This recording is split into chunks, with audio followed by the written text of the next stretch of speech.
This is the Global Podcast Network, where executives and professionals connect, share, and inspire.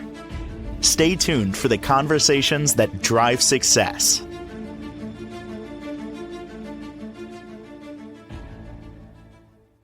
You know, as you get older, I believe we all say this, you can't remember certain things, or it takes you longer to find a word or process a thought. We're going to dig into that today with some depth and kind of dispel some of those memory myths that a lot of us have. Not necessarily when you get older do you lose a good portion of your memory. There might be a reason for that. She is the owner and CEO of a wellness company that takes care of you in all different ways, from your mind, your body, and your spirit, right even down to nutrition. That's in her wheelhouse, along with her husband as well. New Wonderful You is the name of the company. She's Dr. Ferdina Usher Weems, back on the program today. How are you doing? Great. How about yourself, Steve? Really good. Really good. I'm loving this topic because I believe we all do it. And then you get a little concerned as you get a little bit older, where you can't remember something or that word just escapes you for that moment. It doesn't necessarily mean you're getting older and you're losing brain cells, right? Right. You know, memory is fascinating. It's very complex as a human mind. But this misconception about as you get older, you lose a memory, or I can't remember this, or we assume the worst because we can't remember, oh, maybe something is wrong. Instead of stopping and thinking, we have a long-term memory and a short-term memory. Most of the time, we remember we keep constantly think about. So now, if you ask me something about something that might happen 10 years ago, I probably won't be able to remember at that point. But if I step back and think, it'll come. So when we assume, and some people tell me, well, I wasn't born with a good memory. And some people say, I was born with a good memory. And the others tell me I'm stuck with this bad memory. So we need to debulk our thinking process and understand now as you grow older in grace, you're more seasoned. Doesn't necessarily mean that your mind is going. Because I know a lot of people who, like my uncle was 100 years old when he died. He was still reading that Bible. He could tell you everything that was in that Bible. My father was like 90, but as long as he stayed active, he could outwalk you. He could tell you things that happened that I couldn't remember. So we need to start asking ourselves, okay, what are we telling ourselves? And the first thing that I hear and we say a lot is memory declines with age. Okay, I'm not saying you don't lose some thoughts, but even as a child, they'll tell you, I don't remember that. Is that because of their age? No. It's because at that time, that wasn't important to them. And think about, let's go back when we took tests back in high school.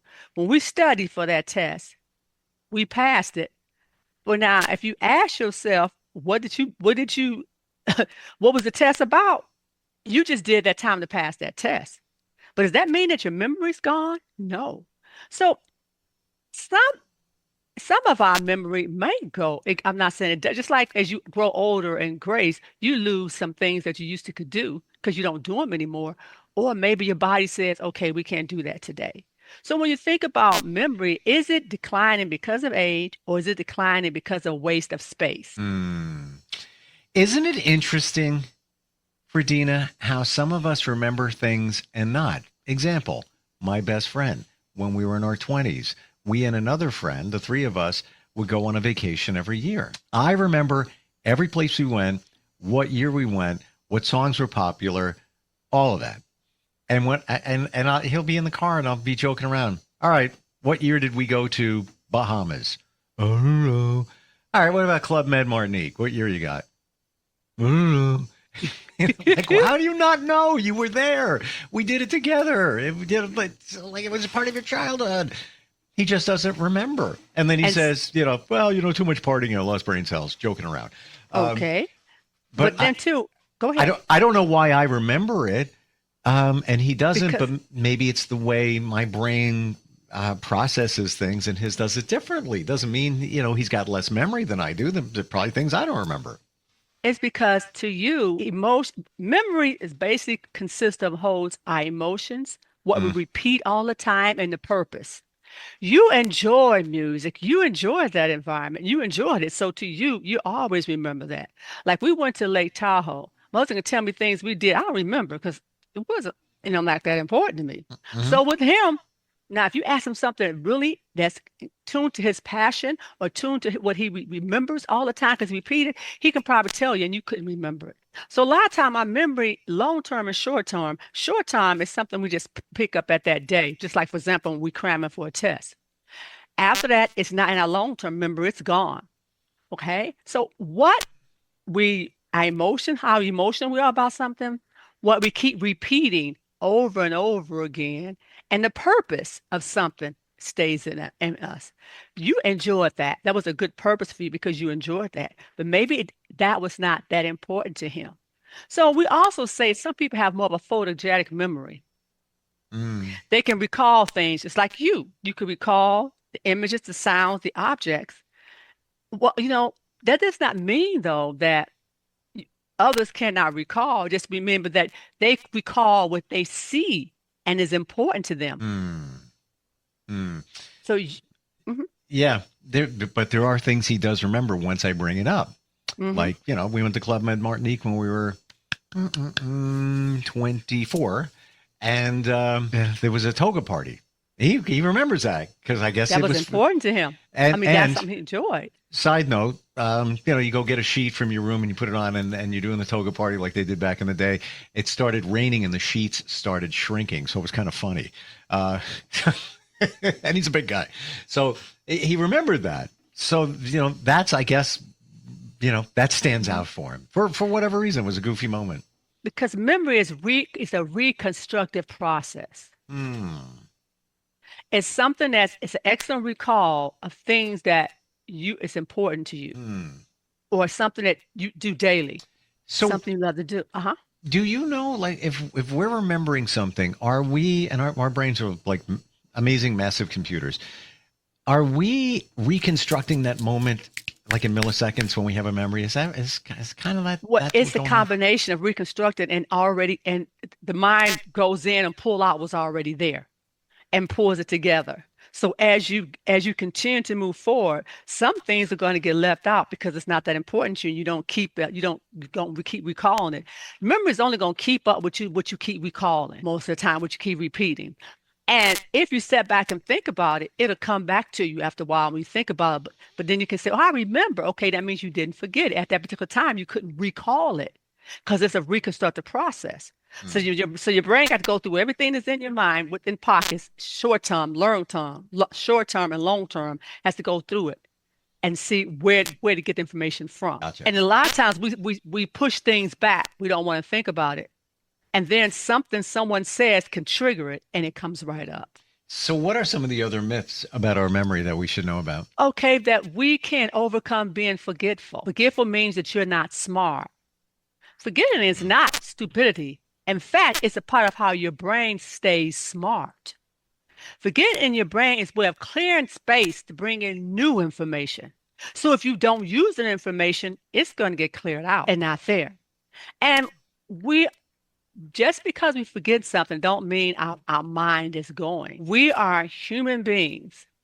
And it takes each one of us time to process things differently. And some things we don't want to remember, so we push it back, like grief, death, Hmm. disappointment. And then it triggers and it brings up all kinds of memories. So therefore, when we say that, we think about, okay, the brain is clearing out space because we our brain is only so big, our mind. We can't hold everything in it. So some things the brain has got to clear out. It's just like in your email or text messaging, it'll tell you overload, overload, or it has no space. You got to go in there and what? Delete, delete, delete. The Hmm. same with your mind. If it's something they see that you're not constantly bringing about, it's going to delete it out. Delete, delete, delete. So I go think ahead. that's refreshing to know that, I didn't forget it, or I can't remember it. Maybe it wasn't important enough.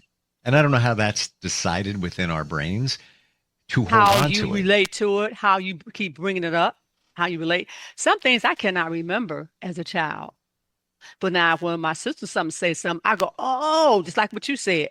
But that don't mean my mind is going at that Mm. time. Just I remember it. And then we also think about that multitasking enhance memory. The Say more that. we do, Say that again. multitasking enhance our memory. The more we do, the brain is not designed to handle multiple tasks. And And I've been hearing switching that more and more. and switching between tasks can lead to cognitive overload, Yeah. reducing the quality of information encoded and recall. Because you Mm. done start doing this, and so you don't forgot about what you're doing. Then you come back, well, what was I doing? And you say, oh, I can't remember. No, you focusing on where you are now. And that's why it's called mindfulness, being in the moment. So Mm. the brain is in the moment wherever you're in the moment is at. I can catch myself and I'll be in the kitchen cooking, but I'll be thinking someplace else and forgetting that I'm cooking. So my brain is only not focusing on what I'm thinking, not on what I'm doing. So a lot of times we tend to overload our brain when we go into multitasking. I remember a number of years ago, there was a study that came out that said that women can multitask better than men. And then in the last couple of years, the studies are showing that, yeah, maybe that's true by a little bit, but by and large, multitasking, bad idea. Don't do it. It's almost like having toast and you put some butter on it, but you're now spreading it really thin to the entire piece of toast so that when you go to eat any section of it, it's going to have no butter on it because you spread it so thin. Same thing with multitasking. I've Mhm. gotten to the I used to think it was effective. I've gotten to the point now where I despise it.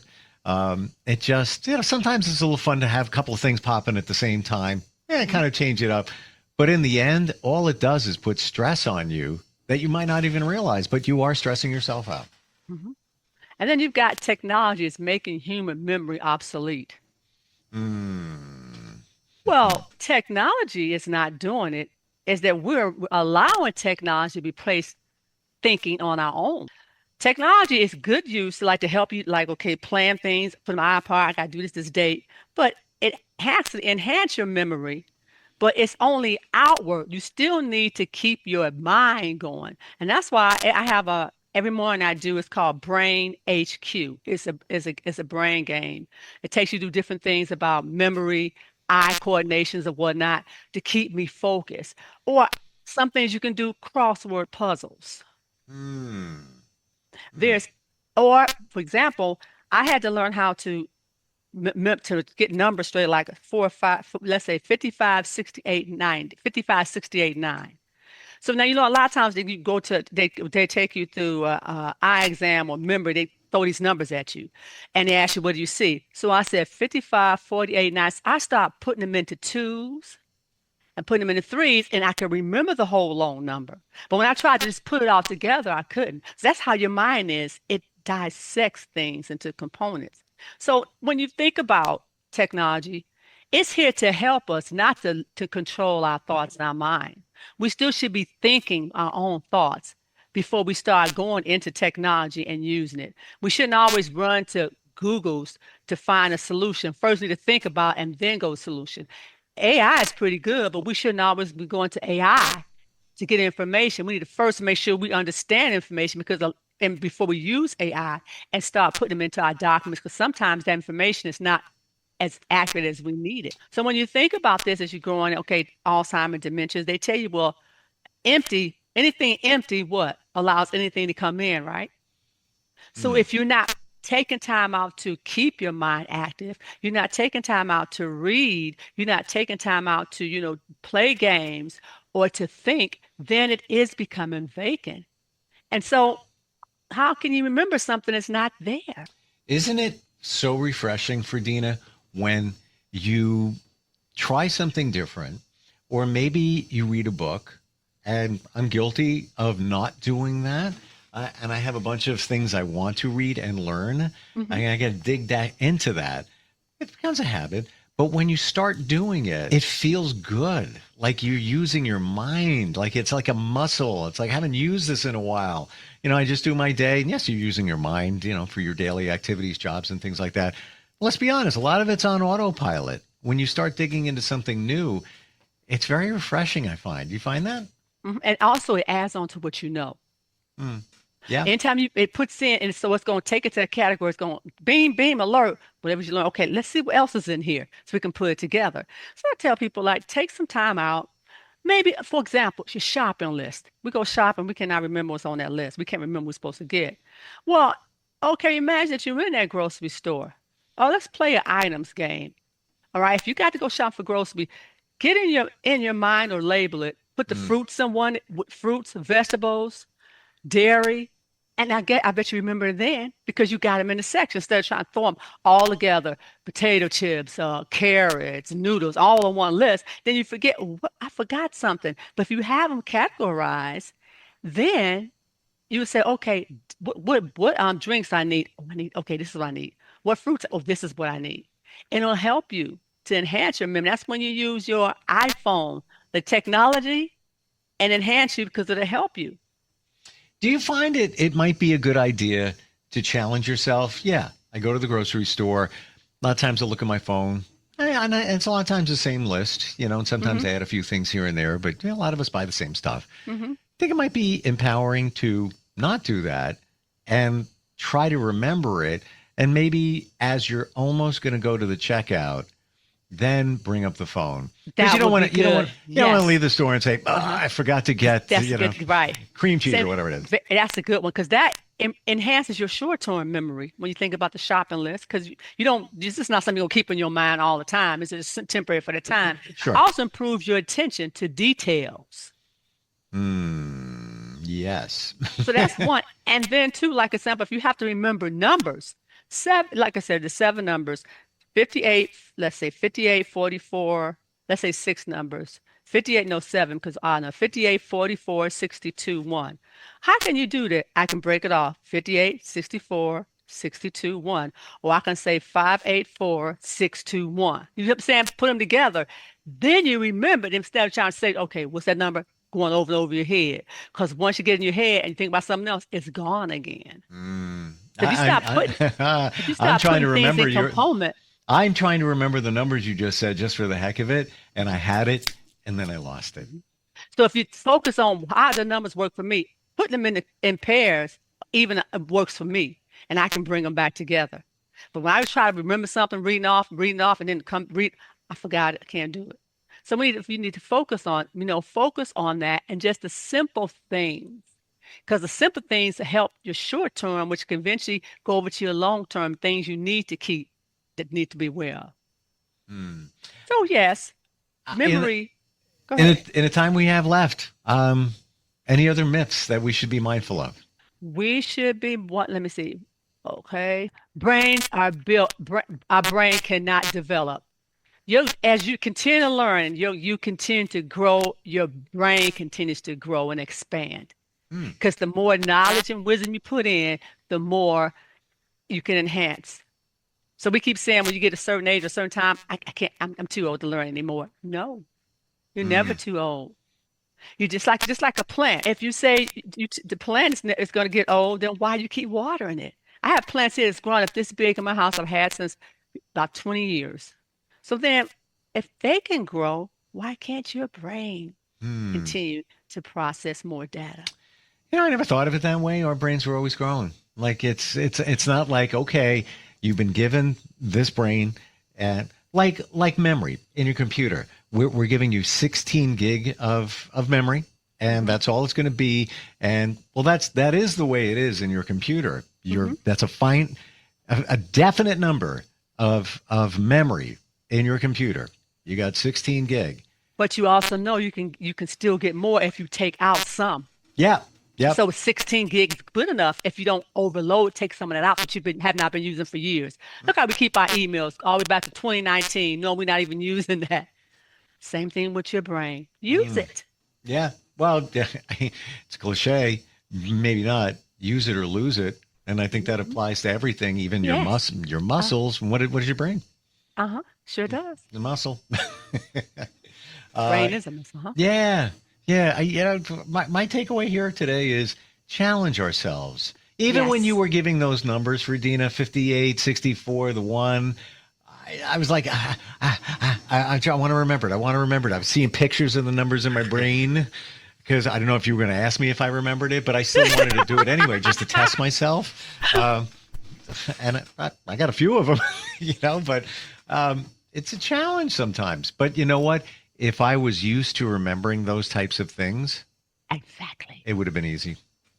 I'm not used to it. I'm not. I really am. This is just a piece of what you do, the mind, the body, the spirit. Talking about the mind today, obviously. How do we connect with you? You have so many different programs, books, music. I don't know anybody else that offers what you and your husband offer to really give it a 360 approach to helping us move our lives forward. You can find us, and you can also come on and go through us on the website and get your 15-minute free consultation that will help you with your life on your journey.